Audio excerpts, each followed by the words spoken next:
இல்ல மாமோய்.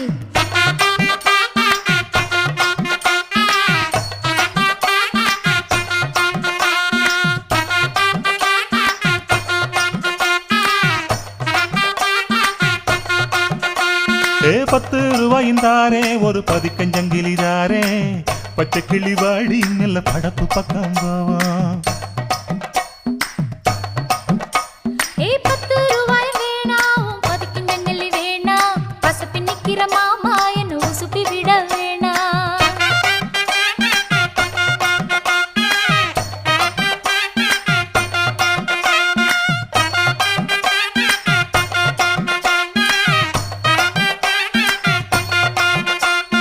சொத்து பூரான் தாரே சாவி கொத்தும் கையில தாரே 10:30 மணிக்கு மேல நீ வெத்தலை காட்டுக்கு பாடி.